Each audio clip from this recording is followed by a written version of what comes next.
Hi friends, welcome to PKR Excellent English course. நம்முடைய PKR Excellent English course இந்த தமிழ் வழி ஆங்கிலம் கற்றுக்கொள்ளுதல் பயிற்சியில பார்ட்ஸ் ஆஃப் ஸ்பீச் கொண்டு சென்டென்ஸ் அமைக்கிறது எப்படி என்பதை பார்த்துட்டு வரோம். அதுல first one noun and pronounce use பண்றது எப்படிங்கிறத ஆல்ரெடி பார்த்துட்டோம். தென் ஒரு சென்டென்ஸுடைய மெயின் பார்ட்டாக இருக்கிற வெர்ப், அதாவது வினைச்சொல் யூஸ் பண்ணி சென்டென்ஸ் ஃபார்ம் பண்றது எப்படி அப்படிங்கிறத we have been seeing from the last class. கடந்த வகுப்புல இருந்து தொடர்ந்து பார்த்துட்டு இருக்கோம். அதுல லாஸ்ட் கிளாஸ்ல what are the types of verbs அப்படிங்கறத பார்த்துருக்கோம். Be form verbs, have form verbs, main verbs and modal auxiliary verbs சொல்லி 4 டைப் ஆஃப் வெர்ப், 4 விதமான டைப்ஸ் ஆஃப் வெர்ப் அதை எடுத்துட்டு இருக்கோம். அதுல கடந்த வகுப்புல ஃபர்ஸ்ட் எல்லாவற்றுக்கும் அடிப்படையாக இருக்கிற பேசிக்காக இருக்கிற அந்த பி ஃபார்ம் வெர்ப்ஸ் யூஸ் பண்ணி sentence how to make sentences அப்படிங்கறத கடந்த வகுப்புல ஸ்டார்ட் பண்ணிருக்கோம். அதுல பி ஃபார்ம்ல பிரசன்ட் டென்ஸ் மட்டும் யூஸ் பண்றது, பிரசன்ட் டென்ஸ் அதை எவ்வளவு யூஸ் பண்றதுன்றத பத்தி கடந்த கிளாஸ்ல பார்த்துட்டோம்.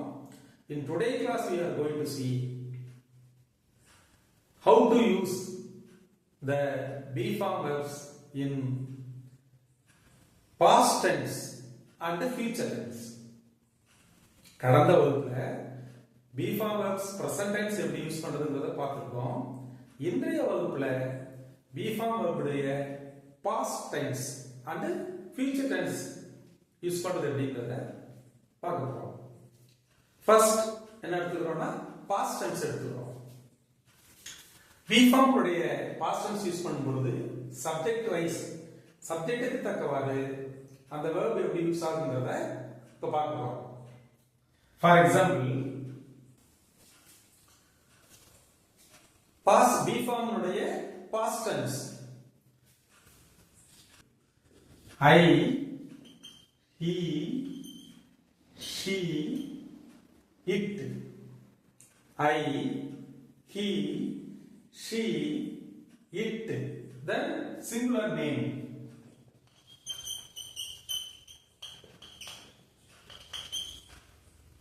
Singular name. இவையெல்லாம் சப்ஜெக்ட் ஆக வரும்பொழுது was என்ற பி ஃபார்ம் வெர்பினுடைய பாஸ்ட் டென்ஸ் பயன்படுத்த வேண்டும். பிரசன்ட்ல யூஸ் பண்ணிருக்கோம் அப்படின்னா ஐ வரும்போது am யூஸ் பண்ணிருக்கோம். he, she, it, singular name இதெல்லாம் வருகிற பொழுது is யூஸ் பண்ணிருக்கோம். we, you and they வரும்போது are யூஸ் பண்ணிருக்கோம் be form verb. but in past tense I, he, she, it இது இல்லாம singular name இவையெல்லாம் வருகிற பொழுது was என்ற வெர்பை பயன்படுத்த வேண்டும். அதை போல you, we, they இந்த சப்ஜெக்ட் வருகிற பொழுது verb என்ற you, we, they இவை சப்ஜெக்டாக வருகிற பொழுது verb என்ற வார்த்தையை பயன்படுத்த வேண்டும். பி ஃபார்ம் உடைய past டென்ஸ்ல I, he, she, it singular name இவை சப்ஜெக்டாக வருகிற பொழுது was என்ற வெர்பையும் you, we, they ஆகிய வார்த்தைகள் சப்ஜெக்டாக வருகிற பொழுது verb என்ற பி ஃபார்ம் வெர்புடைய பாஸ்ட் ஃபார்ம் இதையும் நாம் பயன்படுத்த வேண்டும். இதை நம்ம எக்ஸாம்பிள்ஸ் மூலமா நம்ம we can clear about it.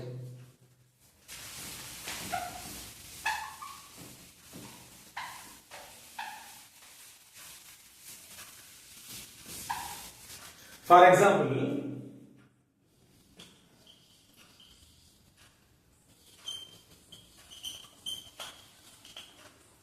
I was a teacher.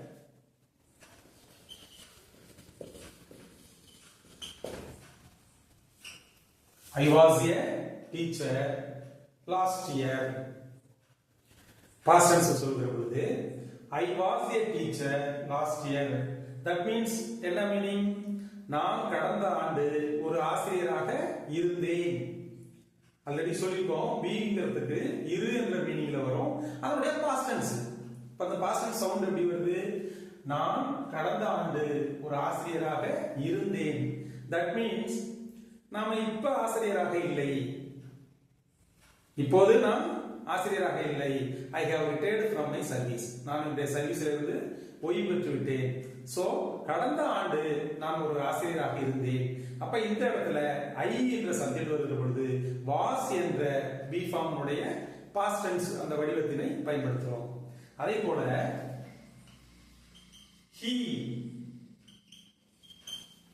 he was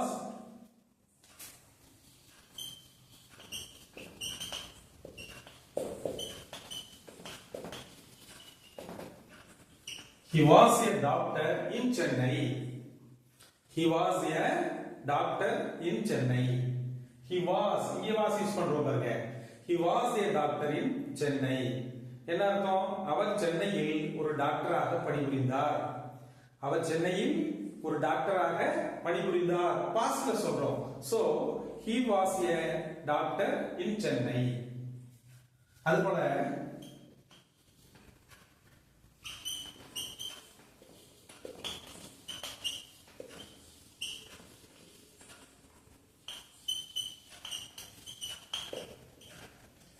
she was.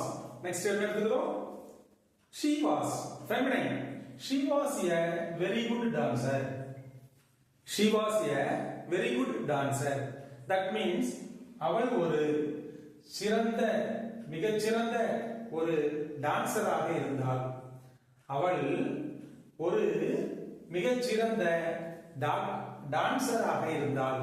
இப்ப இது எப்படி சொல்றோம்னா she was a very good dancer. அப்ப என்ன பாருங்க, இதுல பி ஃபார்ம் உடைய பாஸ்ட் டென்ஸ் யூஸ் செய்யும் பொழுது அந்த இரு என்ற மீனிங்ல I was a teacher last year. He was a doctor in Chennai. She was a very good dancer. இந்த மாதிரி various examples we can make many sentences. Be form உடைய அந்த கரெக்ட்டா அந்த பாஸ்ட் டென்ஸ் ஃபார்ம் சப்ஜெக்ட்டுக்கு தக்கவாறு அமைய வேண்டும். Next one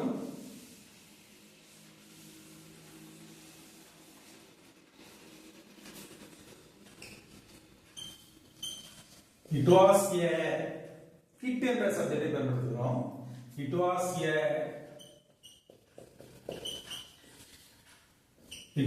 a cool place.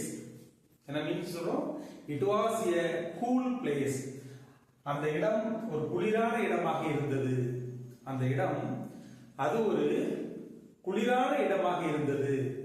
அது ஒரு குளிரான இடமாக இருந்தது. அதை சொல்கிற பொழுது it was a cool place அப்படின்னு சொல்றோம். இட்டு வருகிற போது was என்ற past tense பயன்படுத்துகிறோம். அதே போல singular name சொல்லிருக்கோம்.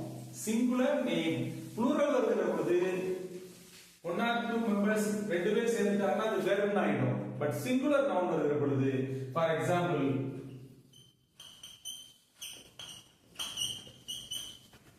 Ramesh was a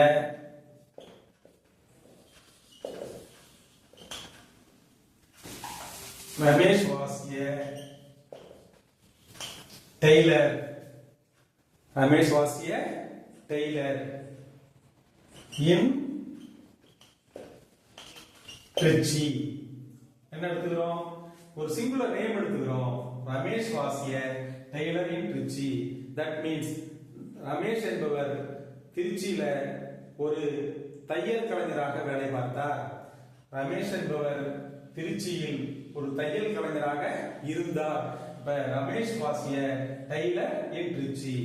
இப்படி I, he, she, it singular name வருகிற பொழுது பாஸ்ட் டென்ஸ்ல பி ஃபார்ம்ல was என்ற வெர்பை நாம் பயன்படுத்த வேண்டும். ஓகே, then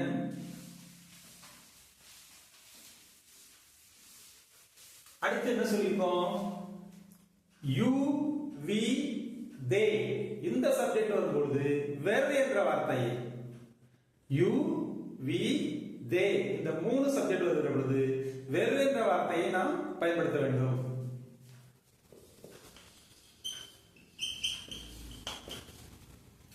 They were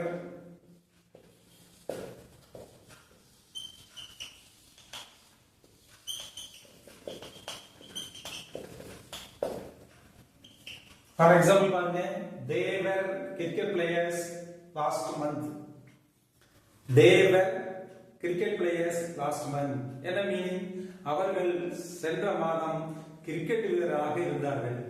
அவர்கள் என்று வருகிற பொழுது they என்று வருகிற பொழுது were என்ற past tense I be form உடைய past tense பயன்படுத்த வேண்டும். அப்ப என்ன சொல்றோம்னா they were cricket players last month. அதாவது அவர்கள் கடந்த மாதம் கிரிக்கெட் வீரர்களாக இருந்தார்கள். அதே போல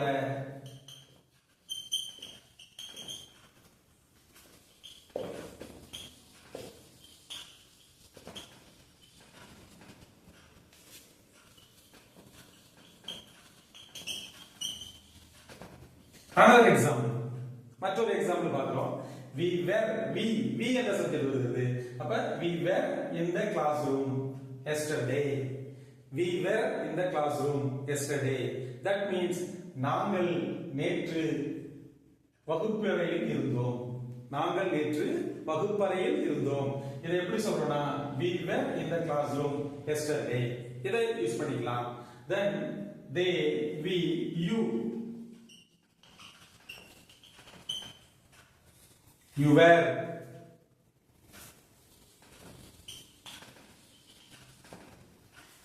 You were a great scholar. You were a great scholar. You வருகிற பொழுதும் அந்த be formல were என்ற வார்த்தையை பயன்படுத்துகிறோம். அப்ப you were a great scholar. நீ ஒரு பெரிய நபராக இருந்தாய். அதான் scholar, that means scholar. நீ ஒரு பெரிய நபராக இருந்தாய். அப்ப you were a great scholar அப்படிங்கிற மாதிரி வார்த்தைகளை நாம் பயன்படுத்தலாம். இப்ப பி ஃபார்ம்ல பிரசன்ட்ல வரும்போது am, is and are இந்த வெர்பை பயன்படுத்துகிறோம். அதுவே பாஸ்ட் டென்ஸ்ல வருகிற பொழுது சப்ஜெக்ட்டுக்கு தக்கவாறு I, he, she, it இவையெல்லாம் சப்ஜெக்டாக வருகிற பொழுது was என்ற வெர்பையும் you, we, they இவையெல்லாம் சப்ஜெக்டாக வருகிற பொழுது were என்ற வார்த்தையும் பயன்படுத்துகிறோம். இதை போல be form உடைய future tense. என்னது future tense என்ன?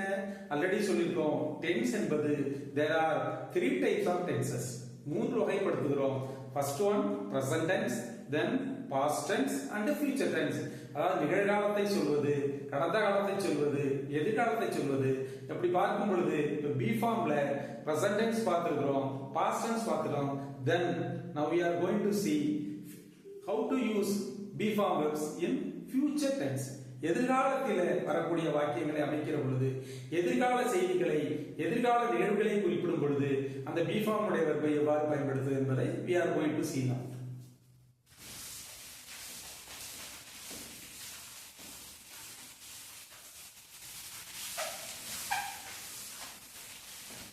be form உடைய future tense வருகிற பொழுது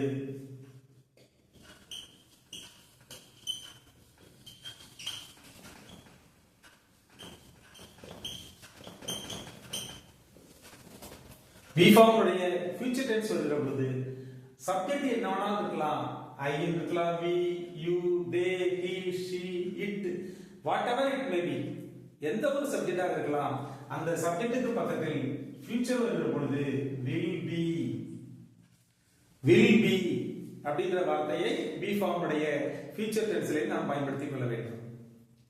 பிரசன்ட்ல சொன்ன மாதிரி am, is, are மூன்று விதமாக வருகிறது. past tense சொல்றப்ப be form verb was and were என்ற இரண்டு வகையில் வருகிறது. பட் ஃபியூச்சர்ல வருகிற பொழுது அது என்ன சப்ஜெக்டாக இருந்தாலும் சரி, ஒரு சென்டென்ஸ் உடைய ஃபர்ஸ்ட்ல வரக்கூடிய அந்த சப்ஜெக்ட் என்னவாக இருந்தாலும் சரி, அதுக்கு பக்கத்தில் be form உடைய ஃபியூச்சர் டென்ஸ் யூஸ் பண்ணுகிற பொழுது will என்ற வார்த்தையை பயன்படுத்தினால் போதுமானது. will be.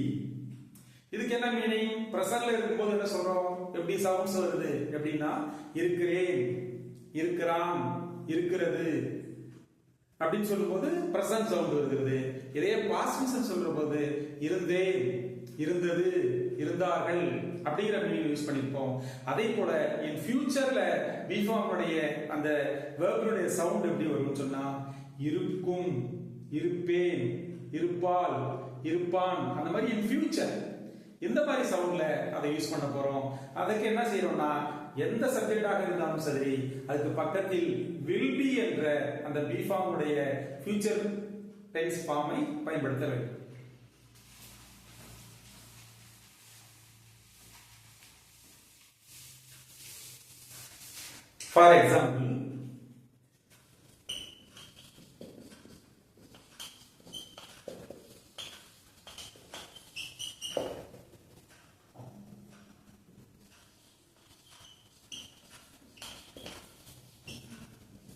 For example, I will be in Chennai next week.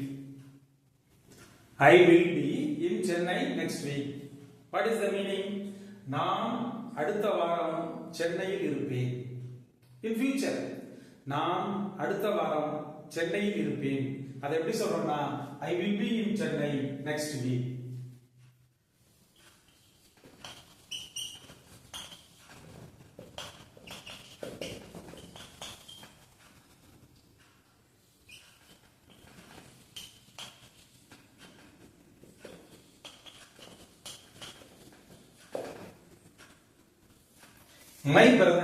My brother will be in Trichy tomorrow. My brother will be in Trichy tomorrow. என்னுடைய சகோதரன் நாளை திருச்சியில் இருப்பான். என்னுடைய சகோதரன் நாளை திருச்சியில் இருப்பான். இது எப்படி சொல்றோம்? My brother will be. அதான் சொல்ற ஃபியூச்சர்ல சொல்ற பொழுது பி ஃபார்ம் உடைய will be அப்படிங்கற அந்த ஃபார்மை நம்ம பயன்படுத்திக்கிறோம்.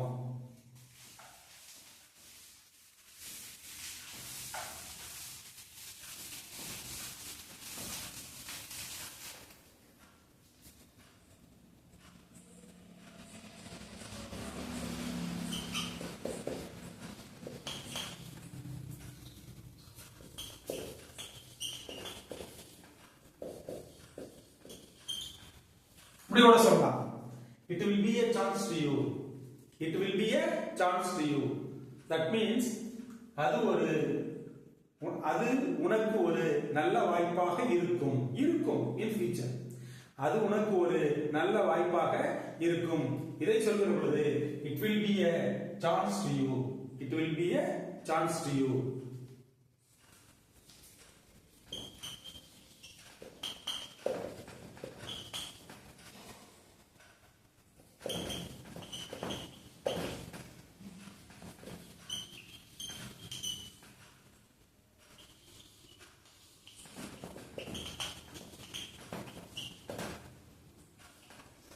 They will be tennis players next month. Another example. They will be tennis players next month. என்ன மீனிங்? அவர்கள் அடுத்த மாதம் டென்னிஸ் பிளேயர்களாக இருப்பார்கள். அவர்கள் அடுத்த மாதம் டென்னிஸ் பிளேயர்ஸாக இருப்பார்கள். இப்ப அவங்க ட்ரெயினிங்ல இருக்காங்க. They are under training now. அவர்கள் இப்பொழுது they are learning tennis. அவர்கள் இப்போது டென்னிஸ் கற்றுக்கொண்டிருக்கிறார்கள். நெக்ஸ்ட் இயர் நெக்ஸ்ட் மந்த்ல அவர்கள் டென்னிஸ் பிளேயர்ஸாக இருப்பாங்க. இன் ஃபியூச்சர்ல அந்த நிகழ்வு நடக்க போகிறது. அதை சொல்கிற பொழுது they will be tennis players next month. இவ்வாறு பி ஃபார்ம் உடைய ஃபியூச்சர் யூஸ் பண்ணுகிற பொழுது சப்ஜெக்டோட will be என்ற வார்த்தையை நாம் பயன்படுத்த வேண்டும். Dear friends, ஒரு சென்டென்ஸ்ல we have already told you verb is the life blood of your sentence. ஒரு சென்டென்ஸ் உடைய முக்கிய பகுதியாக இருக்கிற அந்த verb வினைச்சொல். ஏன்னா சப்ஜெக்ட் என்பது சிம்பிளி வேர்ட்ஸ். சப்ஜெக்ட் என்பது நேம் யூஸ் பண்றோம் ஆர் ப்ரொனவுன்ஸ் யூஸ் பண்றோம். That is very simple. அதே போல ஆப்ஜெக்டும் நவுன் ஆர் ப்ரொனவுன் தான் யூஸ் பண்ண போறோம். பட் verb என்பதுதான் அந்த டென்ஸுக்கு தக்கவாறு காலத்துக்கு தக்கவாறு மாறக்கூடிய தன்மையில் இருக்கிறது. அதே போல there are 4 types of verbs. 4 வகையான அந்த வெர்பை வகைப்படுத்தி நாம் பயன்படுத்துகிறோம். ஸோ அந்த வேர்பினுடைய ஃபார்மேஷன் அந்த டென்ஸுக்கு தகுந்தவாறு எந்த வேர்பை which verb we have to use அதை நாம் தெரிந்து கொண்டு சென்டென்ஸிலே பயன்படுத்தினால் we can make sentences. We can easily make sentences. ஈஸியான வகையிலே நாம் வாக்கியங்களை அமைக்க முடியும். அந்த வகையிலே இந்த வகுப்போடு பி ஃபார்ம் உடைய present tense, past tense and future tense இந்த மூன்று வகையான வெர்பையும் பார்த்து முடித்திருக்கிறோம். I have already told you there are 4 types of verbs சொல்லியிருக்கேன். be form, have form, main verbs and auxiliary verbs. We are going to see them one by one. அவற்றை ஒவ்வொன்றாக நாம் பார்க்கிறோம். இந்த வகுப்பிலே be form verb முடிச்சிட்டோம். Next அடுத்து வரக்கூடிய வகுப்பிலே have form verbs எடுத்துக்கொள்ளலாம். have form verbs. Next class we are going to see about have form verbs. That means we are going to see how to use have form verbs in sentences. Have form verbs ஒரு வாக்கியத்தில் எவ்வாறு அமைப்பது, have form verbs எப்படி பயன்படுத்தி வாக்கியங்கள் அமைப்பது என்பதை பற்றி we are going to see in the next class. Dear students, dear friends, இந்த வகுப்பு உங்களுக்கு பிடிச்சிருந்துச்சுன்னா இதை லைக் பண்ணுங்க, ஷேர் பண்ணுங்க, மறக்காம சப்ஸ்கிரைப் பண்ணுங்க. இந்த வகுப்பினை நீங்கள் தொடர்ந்து கவனித்து வந்தால் என்னுடைய PKR Excellent English Course என்ற யூடியூப் சேனல் தொடர்ந்து நீங்கள் கவனித்து வந்தால் I will repeat it, you can definitely speak and write in English fluently and there is no doubt it. நிச்சயமாக சந்தேகம் இல்லாமல் உங்களால் ஆங்கிலத்திலே எளிதில் பேசவும் முடியும், எழுதவும் முடியும். எனவே தொடர்ந்து இந்த வகுப்பினை கவனித்து வாருங்கள். Thank you very much.